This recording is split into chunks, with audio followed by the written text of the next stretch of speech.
যে দূরে সেই তেনজিং হিলারি জয় করেছিল, সে মাউন্ট এভারেস্ট, সেই অনেক দূর দেখা যাচ্ছে বন্ধুরা, অনেক দূর।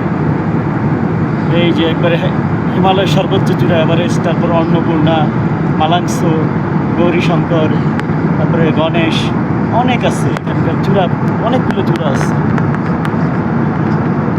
পৃথিবীর সর্বোচ্চ 5টা চূড়াই নেপালে অবস্থিত বন্ধুরা, পৃথিবীর সর্বোচ্চ 5টা চূড়াই নেপালে অবস্থিত। এরা আমাদের আসলে সৌভাগ্য, আমরা প্রত্যেকটা ওয়েদার ঠিকঠাক মতো পাইছি। আসলে নেপালে আসার পর এভাবে ওয়েদারটা মানুষ ঠিকঠাক মতো পায় না বন্ধুরা। এই যে হিমালয়ের সর্বোচ্চ চূড়াটা দেখা যাচ্ছে, খুব ক্লিয়ারলি দেখছি বন্ধুরা।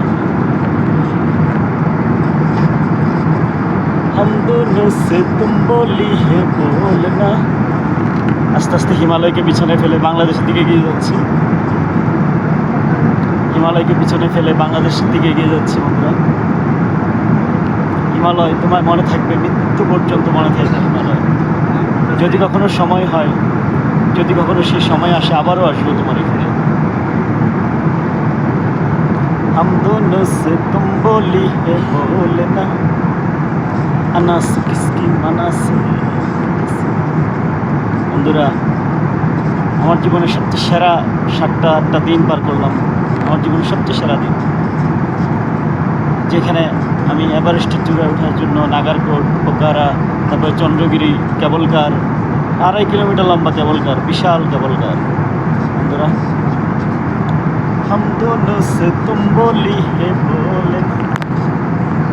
ওই যে হিমালয়, আস্তে আস্তে ওই যে হিমালয় দেখা যাচ্ছে, এভারেস্টের চূড়া, এগুলোও চূড়া, অন্নপূর্ণা আছে এখানে, অন্যগুলো আছে। ওই যে এভারেস্ট দেখা যাচ্ছে কালো যে চূড়াটা, এটাই এভারেস্ট, মাউন্ট এভারেস্ট। আসলে আমি মনে করি শুধু না, এই যে দেখেন আমরা ম্যাগের কত উপরে, ম্যাগের থেকেও আরো কয়েক হাজার ফিট উপরে আছে। শুধু বিমান উপর দিয়ে যায় যেন মানুষ হিমালয়টা ভালোভাবে দেখতে পারে, এত উপর দিয়ে যায়।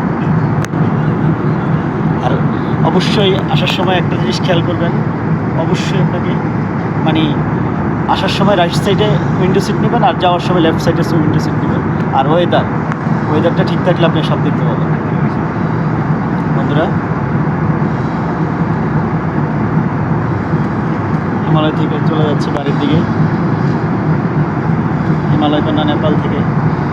আসলে আমার প্রবীররা, এসটি দাদা, তারপরে হচ্ছে দিদি, বৌদি, তারপরে রিধি, তারপরে সাইফুল ভাই, আল্লাহর রহমতে আমরা 5 জনই খুব সুন্দর একটা গুড বাস ট্যুর শেষ করলাম, যা সারা জীবন মনে থাকবে আমার, সারা জীবন। আপনাকে অবশ্যই ভালো কিছু দেখতে হলে আপনাকে নেপালে আসতে হবে। এই যেটা, এটা হলো অন্নপূর্ণা। আর হিমালয় ওই যে অনেক পিছনে চলে গেছে আমাদের।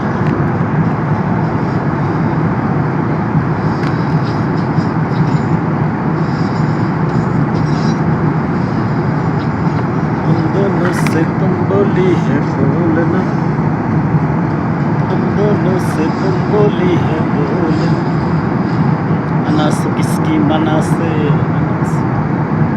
তো বন্ধুরা, অবশ্যই সময় হলে, বেশি না, সামান্য কিছু খরচ, লাইফে কত টাকা কত দিকে যায়, আসবেন, পৃথিবীর সর্বোচ্চ চূড়াটা নিজের চোখে দেখে যাবেন। আর অবশ্যই আসার আগে একটু গাইড নেবেন আমার থেকে, তাহলে ইনশাল্লাহ ভালোভাবে ঘুরতে পারবেন। তো বন্ধুরা, আল্লাহ হাফেজ।